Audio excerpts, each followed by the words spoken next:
Iran की एक धमकी और देखिए, दिल्ली में एक हाई प्रोफाइल मीटिंग बुलानी पड़ गई। अब सवाल ये है कि हजारों किलोमीटर दूर चल रहे इस झगड़े का असर सीधा सीधा भारत की इकोनॉमी पर कैसे पड़ सकता है। तो आइए जरा इस पूरे मामले की तह तक चलते हैं और इसे परत दर परत समझते हैं।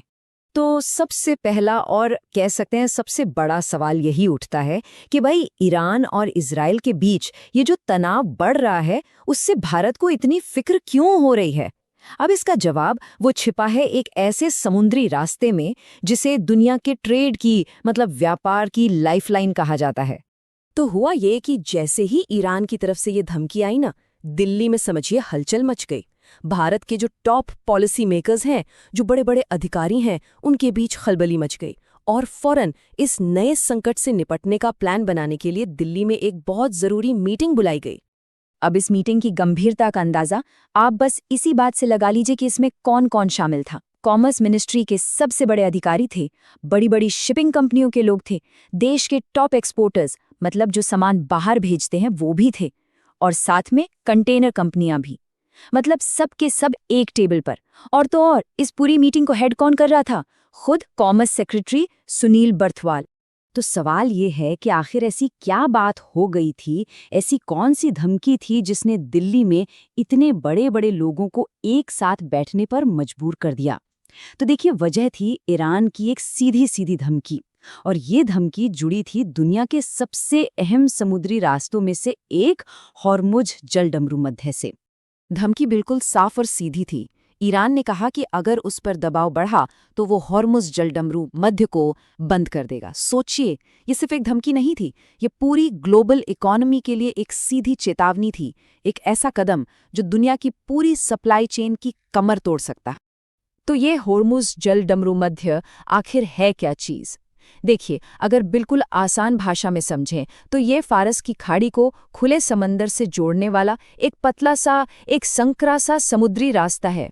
आप इसे ग्लोबल ट्रेड की एक लाइफलाइन मान सकते हैं, या फिर हमारे शरीर की किसी मुख्य धमनी की तरह, खासकर जब बात कच्चे तेल की आती है। जरा सोचिए, ये रास्ता अपने सबसे पतले हिस्से में सिर्फ 21 मील्स चौड़ा है। सिर्फ 21 मील्स। बस इतनी सी जगह है जो पूरी दुनिया की अर्थव्यवस्था की सांसें रोक सकती है। और यही कम चौड़ाई इसे इतना ज्यादा जरूरी और इतना ज्यादा खतरनाक एक चौक पॉइंट बना देती है। अच्छा, अब जरा आंकड़ों से इसकी अहमियत समझते हैं। पूरी दुनिया में जितना भी तेल का व्यापार होता है ना, उसका 5वां हिस्सा मतलब सोचिए लगभग 20% इसी पतले से रास्ते से होकर गुजरता है।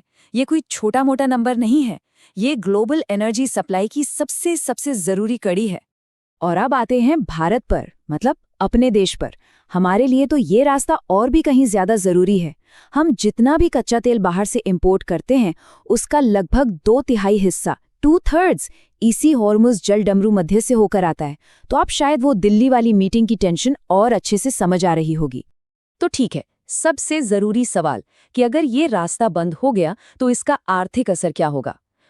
सबसे पहला और सबसे सीधा असर पड़ेगा कच्चे तेल की कीमतों पर, और इसका असर मतलब सीधा सीधा हम सब की जेब पर। जानकार तो यहाँ तक चेतावनी दे रहे हैं कि अगर ईरान ने ये रास्ता बंद कर दिया तो कच्चे तेल की कीमतें आसमान छू सकती हैं, 200 से $300 प्रति बैरल तक। ये नंबर इतने बड़े हैं कि किसी भी इकोनॉमी को हिला कर रख दें, और भारत जैसी तेजी से बढ़ती अर्थव्यवस्था के लिए तो ये एक बहुत बहुत बड़ा झटका होगा। और सुनिए, ये सिर्फ कोई भविष्य का डर नहीं है, मतलब क्या होगा अगर वाली बात नहीं है। इस टेंशन का असर तो हमारे ट्रेड पर, हमारे व्यापार पर दिखना शुरू भी हो चुका है। जमीन पर हालात बदल रहे हैं और बिजनेस में सुस्ती आने भी लगी है। तो ऐसी सिचुएशन में भारत क्या कर रहा है? चलिए वापस चलते हैं दिल्ली की उस मीटिंग पर और देखते हैं कि इस मुश्किल हालात से निपटने के लिए भारत का एक्शन प्लान क्या है। उस मीटिंग में भारत ने एक 3 स्टेप की स्ट्रैटेजी पर काम करना शुरू किया।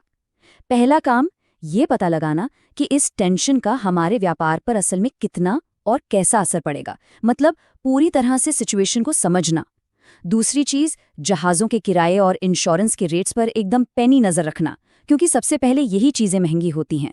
और तीसरा और सबसे ज़रूरी काम, जैसे जैसे हालात बदलेंगे उसी हिसाब से अपने सारे ऑप्शंस खुले रखना, चाहे वो कोई दूसरा रास्ता हो या सप्लाई के लिए कोई नया देश। अब एक और बात समझनी बहुत जरूरी है कि ये प्रॉब्लम सिर्फ हॉर्मोज की नहीं है। ग्लोबल ट्रेड पर ना पहले से ही कई तरफ से प्रेशर बना हुआ है, और ये जो नया संकट है ये तो मानो उस आग में घी डालने जैसा काम कर रहा है। देखिए, मामला सिर्फ ईरान इजराइल का नहीं है, ये एक बड़ी पिक्चर का हिस्सा है। एक तरफ तो देखिए लाल सागर में होती विद्रोहियों के हमले चल ही रहे हैं, जिसकी वजह से जहाज़ों को लंबा रूट लेना पड़ रहा है और खर्चा बढ़ गया है। और अब ऊपर से हॉर्मुज़ पर ये नया खतरा।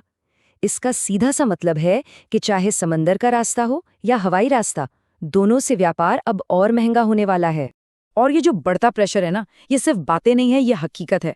और ये हकीकत आंकड़ों में साफ साफ दिख रही है। आप देखिए, इजराइल को जो हम एक्सपोर्ट करते थे वो एक साल में ही 4.5 अरब डॉलर से गिरकर 2.1 अरब डॉलर पर आ गया। इतना ही नहीं, ईरान से हमारा इंपोर्ट भी 62.5 करोड़ से घटकर 44.1 करोड़ रह गया। मतलब ये नंबर्स चिल्ला चिल्ला कर बता रहे हैं कि जियोपॉलिटिक्स का असर सीधा सीधा हमारी बैलेंस शीट पर पड़ रहा है। तो आखिर में ये एक बहुत बड़ा सवाल हमारे सामने खड़ा है। ये जो संघर्ष चल रहा है, ये ग्लोबल ट्रेड को किस मोड़ पर ले जाएगा? फिलहाल तो देखिए, पूरी दुनिया की नजरें मिडिल ईस्ट पर ही टिकी हुई हैं, क्योंकि वहां की जरा सी भी हलचल पूरी दुनिया की आर्थिक धड़कनों को ऊपर नीचे कर सकती है।